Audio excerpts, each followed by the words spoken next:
We're going to take this rough grind up to a nice polished finish like this using a simple tape down sanding pad and a cheap hardware store grinder with buffing wheels on it and Dialux compound.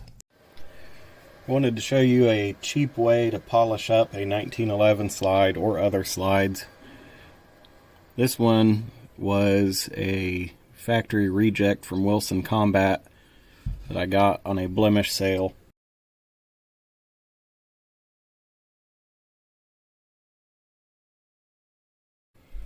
For $64, and it was rough grind on the sides. I've already cleaned this side up pretty well.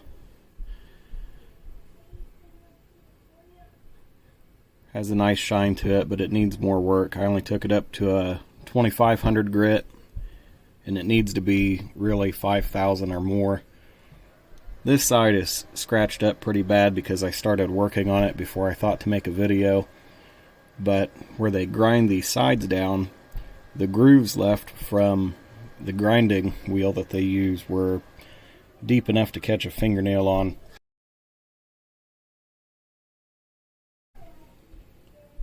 And I wanted it to be a little bit cleaner looking than that. So, as you can see, I've laid out several grits of sandpaper on my table and taped them down. If you plan on polishing a slide and you try to do it by hand, you're going to have low spots. And you can see up here, I did just the end of this by hand to show the effect. But after rubbing it on sandpaper, you can see this spot right here has still some polish to it because that spot is so low that rubbing it on a flat surface, it's not touching at all. Fortunately, I have a lot of material back here to take off before I get the grinder scratches out of it. But what you'll do is take honing oil of your choice. I have some of this Norton white mineral oil. I also have Nathan's natural honing oil, but I only use that for knife sharpening. So you'll take some of your oil, put it down on your slide, and I have laid out a 120 grit, a 240 grit, a 300 something, 340, 360, I don't remember, grit, an 800, and a 1200. This one is number 80, which can range depending on who made it. This one, it's a little bit coarser than the 240, but not nearly as coarse as the 120. And this is actually for wood. It's an aluminum oxide grit. This is the cheapest stuff you can find at the hardware store online, and the grit comes off easily. But when you're using these rough grits, sometimes it helps to knock down the rough edges before moving on, and it'll help you see the grinder lines easier. But you get your oil on, and using light, gentle pressure, slide it in a circular motion. And you'll see that after just a few strokes, I've collected a fair amount of dirt and shavings and stuff already just from that little bit.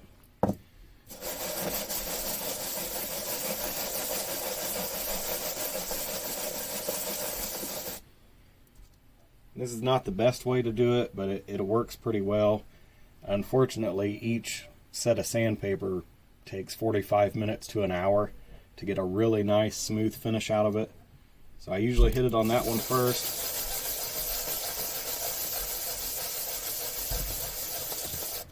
Come over to my cheap paper, smooth it out a little bit,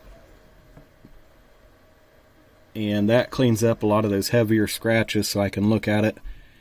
And I know you probably can't see this, but I have lines running all the way down from their grinder, and I'll keep repeating those two steps until all those lines are gone, and just keep moving down the line.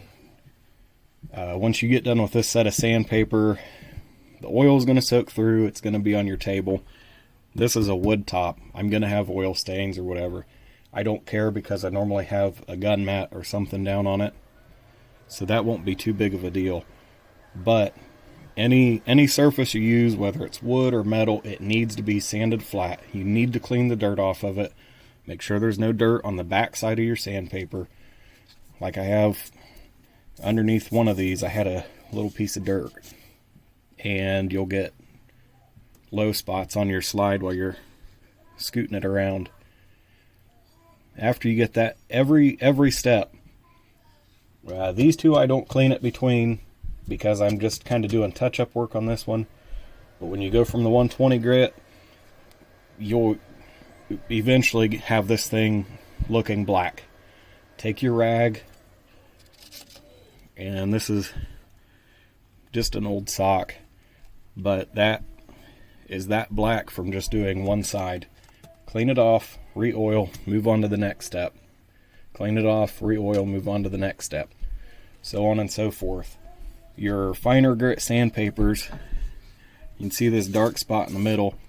Some of that's oil and old shavings, but that metal dust gets down in there and clogs it up fairly quickly. You might have to change these out several times. It's best to buy anywhere between 5 and 10 sheets of each. Once you get done with your 1200, peel everything off and lay down your finer grit sandpapers, 2000, 3000. You really need to take it up 5 or 7000 grit to get a nice good finish on it. And when you're done with that, you can move on to buffing compound. And even taking this one up to 2500 and then hitting it with gray, green, and then red buffing compound, it still has some micro scratches on it.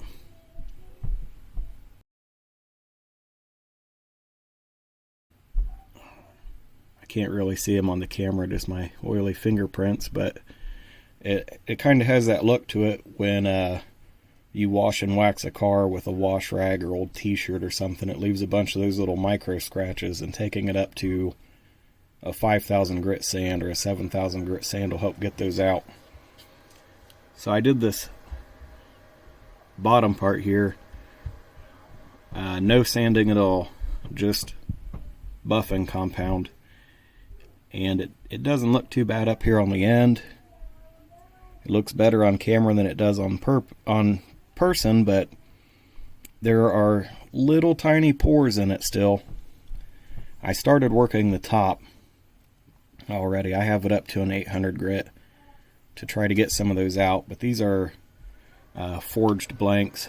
What I saw online, Colt makes them, Wilson Combat buys them and finishes them. They're 4140 carbon steel, so a lot of your cheap sandpapers are going to wear out quick from how hard this metal is.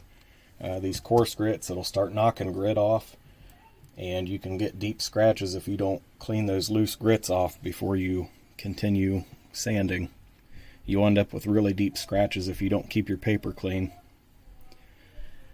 I'm doing this whole side in sandpaper. I'm going to take it up to a 7000 grit, and then I ordered some flat stones, and I'm going to do the rest of this side on flat stones to see which one I can get a better finish with. Ultimately, I am going to have to stone both sides because I couldn't find sandpaper finer than 7000, but I'll take both sides up to a 10,000 grit flat stone. If you do try to do this by hand using these little Scotch-Brite type wheels, you're not going to be able to get it even. As you go back and forth across there, you know, trying to smooth everything out, you cannot keep equal pressure. You cannot keep it smooth using a round object on a flat surface. Not by hand anyway. You know, if you have a Blanchard grinder or something at home with a diamond wheel, you could clean it up really well. But doing it by hand, you need something flat, preferably big enough that you can set the entire slide down on it and have room to move it. These pads are about 4 inches wide and 10 inches long, roughly speaking. Get a tape measure out. About 9 inches long and 4 inches wide. And that's really about as small as you want to go. If you get them bigger, that's more ideal because you have more surface area to slide your metal around on. You can use more of the grit. I can't really use any of this area around the edges because I can't get close enough without peeling my tape up. And if you press too hard, your tape comes loose and slides around, your whole sandpaper will start sliding, and that's not helpful. As you can see, my tape is starting to get loose from all the oil that has soaked through these. But this is the slide I'll be using on a 3011 build.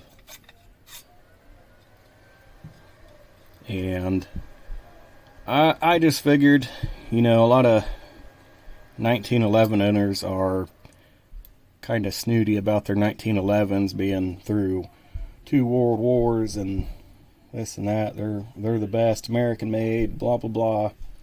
I don't care. I like my Glocks better, but I just want this thing to be obnoxious like all the other 1911 owners. I may end up doing a black oxide finish on it, just so I don't get blinded by glare outside. But either way, it'll be finished with a coat of Renaissance wax when it's done. So once all my parts come in, we can start the 3011 assembly video and see how everything works. This one is going to end up getting a 16-inch barrel and a full-length stock. So, more to come soon.